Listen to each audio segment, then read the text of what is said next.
Oke, selamat datang kembali di pembahasan mendalam kita. Kali ini kita punya topik yang bikin merinding sekaligus penasaran banget. Reinkarnasi. Pernah nggak sih Anda membayangkan kalau hidup yang sekarang ini bukan yang pertama buat Anda? Bahwa Anda pernah ada sebelumnya, di tubuh lain, di zaman yang benar-benar berbeda. Pertanyaan abadi. Betul. Pertanyaan ini udah menghantui manusia ribuan tahun. Nah, sumber yang kita bahas kali ini membawa kita langsung ke jantung penyelidikan modern soal klaim-klaim ini. Ini sebuah bab dari buku The Science of Weird Shit karya Chris French. Judulnya, Banyak Kebahagiaan yang Kembali. Iya, betul. Nah, jadi misi kita di sini sebetulnya simple ya. Kita mau coba bedah. Kenapa sih orang bisa sampai percaya mereka itu ingat kehidupan lampaunya? Oke, sesi langsung. Betul. Dari mengamati sesi hipnosis di barat sampai dia terbang ke Lebanon buat ketemu langsung sama anak-anak yang katanya punya ingatan detail soal kehidupan mereka sebelumnya. Jadi kita akan kupas sisi psikologisnya. Oke, yuk kita bedah langsung. Di bab ini dijelaskan kalau ada dua jalur utama ya munculnya ingatan kehidupan lampau ini. Betul. Pertama lewat hipnosis pada orang dewasa, dan yang kedua ini yang menarik, yang muncul spontan pada anak-anak kecil. Mari kita mulai dari yang pertama dulu deh, hipnosis. Oke. Ini kedengarannya dramatis banget kan? Kayak di film-film gitu. Seseorang diregresi, masuk kondisi trans, tiba-tiba bisa ngomong pakai aksen asing, cerita soal kehidupannya di abad ke-17. Tepat. Dan disinilah masalahnya mulai kelihatan kan. Sumber ini menekankan betapa problematiknya metode ini. Problematik gimana maksudnya? Apa yang disebut ingatan yang dipulihkan itu seringkali ternyata ya ingatan palsu. Ingatan palsu, maksudnya mereka bohong. Bukan berarti orangnya sengaja bohong. Tapi ingatan itu campuran yang rumit. Campuran dari fantasi, sugesti halus dari si terapisnya. Oh, dari terapisnya juga. Bisa jadi. Dan potongan-potongan informasi yang sebenarnya pernah dia dapat di kehidupannya sekarang, tapi udah lupa. Misalnya dari buku yang pernah dibaca atau film. Fenomena ini ada namanya, kriptomnesia. Kriptomnesia. Jadi otak kita secara nggak sadar ngambil info yang kesimpan terus disajiin lagi seolah itu ingatan pribadi. Tapi gini yang saya penasaran, gimana dengan emosinya? Nah, Banyak orang yang ngejalanin regresi ini bilang pengalamannya terasa nyata banget. Mereka nangis, mereka ngerasain takut atau bahagia dari kehidupan lampau itu. Apa fantasi aja bisa sekuat itu? itu pertanyaan bagus banget. Disinilah kekuatan sugesti dan ekspektasi berperan. Orang yang datang ke sesi hipnosis itu kan biasanya udah punya keyakinan atau paling nggak harapan buat nemuin sesuatu. Bener juga. Dalam kondisi hipnosis, mereka jadi sangat sugestif. Terapisnya mungkin nanya, Anda merasakan apa? Apakah dingin? Dan otak kliennya akan membangun sensasi dingin itu. Emosi yang muncul itu nyata, tapi pemicunya bisa jadi bukan ingatan otentik. Tapi narasi yang sedang dibangun saat itu juga. Tepat, narasi yang dibangun saat itu di dalam pikiran mereka. Oke, kalau gitu kita butuh contoh nyata. Sumber yang Anda bagikan ini punya kasus yang bisa kita bedah bareng nggak? Saya penasaran gimana cerita yang kedengerannya meyakinkan bisa runtuh pas diselidiki. Tentu, sumber ini ngebahas salah satu kasus paling terkenal. Namanya The Bloxham Tapes. The Bloxham Tapes. Ya, ini melibatkan seorang ibu rumah tangga dari Wales namanya Jane Evans. Di bawah hipnosis, dia mengingat beberapa kehidupan lampau dengan detail yang luar biasa. Salah satu yang paling terkenal, kehidupannya sebagai Rebecca, seorang wanita Yahudi di York, Inggris, abad ke-12. Wow, spesifik banget. Apa yang dia ingat sebagai Rebecca? Dia cerita detail banget dan emosional soal gimana dia dan komunitasnya dikejar-kejar pas terjadi pembantaian anti-Yahudi tahun 1189. Dia gambarin gimana dia sembunyi sama anak-anaknya di ruang bawah tanah gereja, ngerasain takut yang luar biasa. Gila! Sebelum akhirnya ditemuin dan dibunuh. Ceritanya kuat banget sampai dibikinin film dokumenter sama BBC. Dan puncaknya, beberapa tahun setelah rekaman itu dibuat, arkeolog yang gali di lokasi gereja itu nemuin sebuah ruangan. Jangan-jangan... Yang strukturnya mirip ruang bawah tanah yang digambarin Rebecca. Tunggu dulu. Mereka menemukan ruang bawah tanah persis seperti yang dia gambarkan. Itu detail yang sangat spesifik. Susah dipercaya itu cuma kebetulan. Nah, disinilah kerja detektif yang sesungguhnya dimulai. Ada peneliti namanya Ian Wilson. Dia nggak puas cuma dengan cerita itu. Dia mulai gali lebih dalam. Bukan gali tanah ya, tapi gali latar belakang si Jane Evans nih. Tepat. Dan Wilson nemuin kalau detail kehidupan Rebecca yang diceritain Jane itu sangat-sangat mirip dengan plot sebuah novel sejarah populer. Oh, novel? Iya. Judulnya The Money Man, karya Louis Golding. Ternyata, Jane Evans ini pembaca novel sejarah yang lahap. Oke. Itu mencurigakan. Tapi mungkin novel itu didasarkan pada fakta sejarah yang sama. Bisa jadi, tapi ada bukti yang lebih telak. Jane Evans juga mengingat kehidupan lain sebagai pelayan seorang pemodal Perancis abad ke-15 bernama Jacques Coeur. Oke. Nah, dalam ingatannya, Jane Evans bilang kalau Jacques Coeur ini nggak melikah. Kenyataannya, Jacques Coeur yang asli punya istri dan 5 anak. Wah, Coba tebak di mana lagi kesalahan fakta ini muncul. di novel yang sama? Di novel The Money Man yang sama. Novel itu juga secara keliru ngegambarin Coeur sebagai seorang bujangan. Wow, jadi dia bukan mengingat sejarah, tapi dia mengingat versi novel dari sejarah. Persis. Dia mengingat versi novelnya lengkap dengan semua kesalahannya. Itu bukti yang telak banget. Lalu gimana dengan ruang bawah tanah yang ditemukan itu? Itu pukulan terakhirnya. Setelah diteliti lebih lanjut sama para ahli, ruangan itu ternyata bukan ruang bawah tanah dari abad ke-12. Itu adalah sebuah lemari besi, strong room, yang baru dibangun setelah peristiwa pembantaian itu terjadi. Iya, ampun. Jadi kesimpulannya, cerita Rebecca itu produk kriptomnesia yang luar biasa kompleks. Ditenun dari novel yang pernah ia baca, dipadukan imajinasi dan emosi yang kuat di bawah hipnosis. Luar biasa ya. Gimana sebuah cerita yang begitu meyakinkan, yang didukung bukti fisik, ternyata bisa dijelaskan sepenuhnya secara psikologis. Oke, jadi hipnosis ini landasannya goyah. Tapi bab ini kan beralih ke sesuatu yang rasanya lebih sulit dibantah. Anak-anak kecil. Nah, betul. Mereka kan belum banyak baca novel sejarah atau nonton film.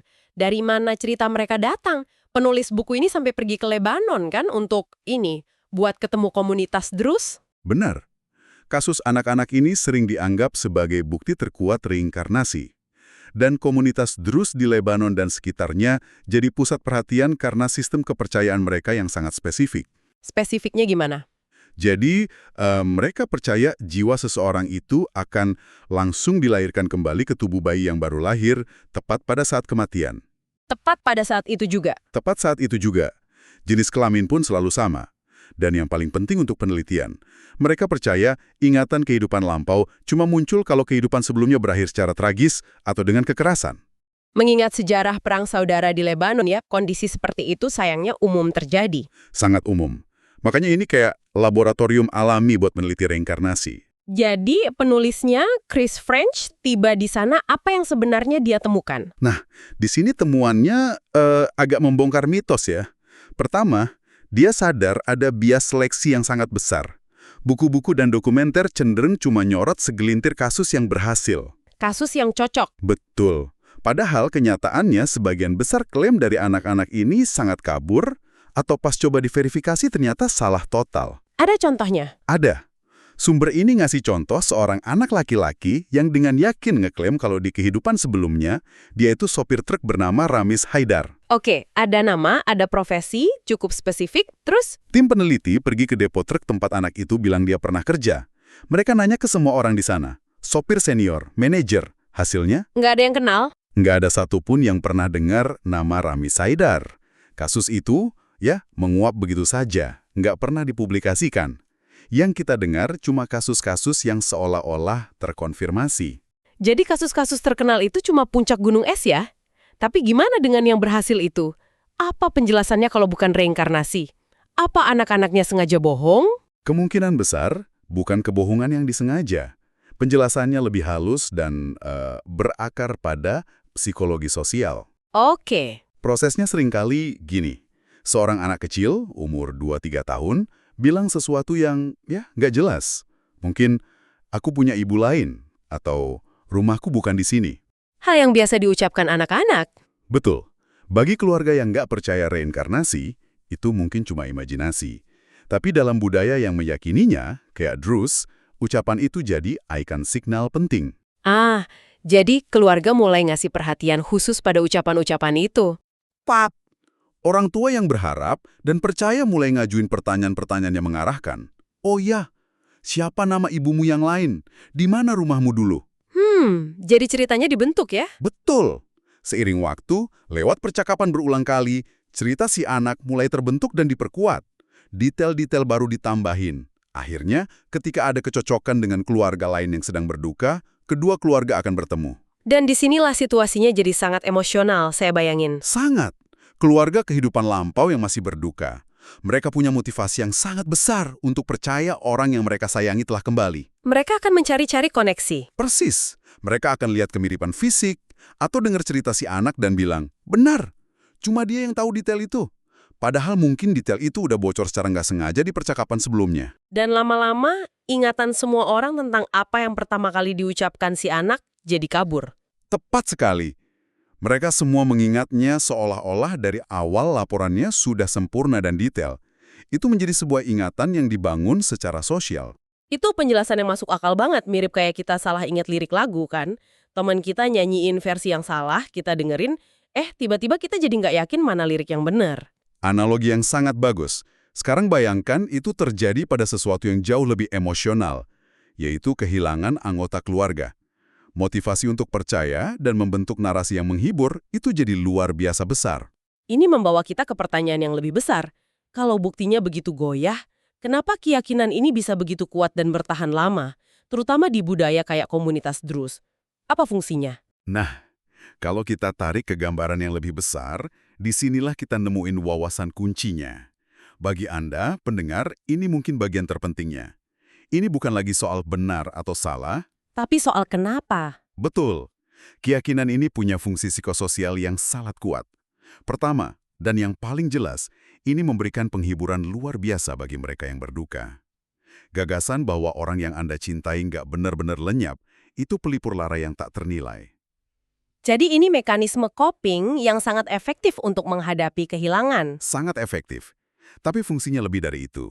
Keyakinan ini juga secara dramatis ngurangin rasa takut akan kematian itu sendiri. Masuk akal. Kalau kematian bukan akhir, tapi cuma transisi, kengeriannya kan berkurang banget.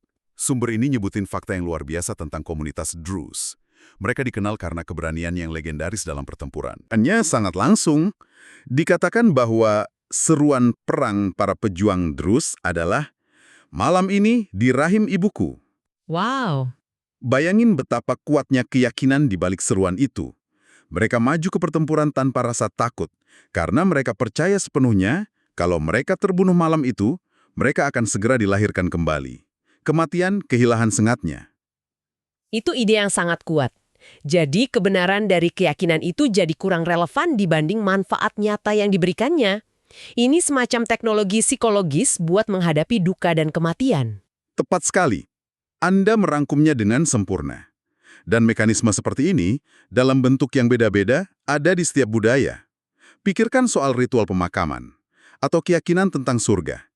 Semuanya sistem buat bikin konsep akhir kehidupan jadi lebih bisa diterima. Jadi, pada akhirnya penyelidikan dalam sumber ini tujuannya bukan untuk mengejek keyakinan orang ya. Sama sekali tidak. Penyelidikan ini nggak serta-merta membuktikan reinkarnasi itu 100% salah. Yang dilakukannya adalah mengungkap gimana proses-proses psikologis yang sangat manusiawi. Distorsi memori, bias konfirmasi, Benar. penguatan sosial, dan kebutuhan kita yang mendalam akan makna dan penghiburan. Semua itu bisa bersatu buat menciptakan pengalaman yang rasanya otentik, nyata, dan bahkan paranormal. Ini meninggalkan sesuatu untuk Anda renungkan. Sumber ini bilang kalau ingatan kehidupan lampau yang dipulihkan di bawah hipnosis seringkali mencerminkan versi Hollywood dari sejarah. Ide-ide populer tentang suatu era bukan realitas sehari-hari yang berantakan. Tepat. Nah, ini sebuah pemikiran untuk direnungkan. Kalau kita benar-benar dilahirkan kembali, katakanlah 200 tahun dari sekarang, dan kita coba mengingat kehidupan kita di tahun 2025 ini, fragmen apa dari hidup kita sekarang bukan peristiwa sejarah besar, tapi detail sehari-hari yang biasa, yang bakal paling mengejutkan dan paling sulit ditebak dengan benar oleh seseorang di masa depan. Mungkin bukan soal pemilu atau krisis global, tapi tentang rasa kopi instan di pagi hari, suara notifikasi spesifik dari aplikasi di ponsel Anda, atau frustrasinya nunggu video yang buffering. Detil-detil kecil itulah yang mungkin jadi bukti paling sejati dari sebuah kehidupan.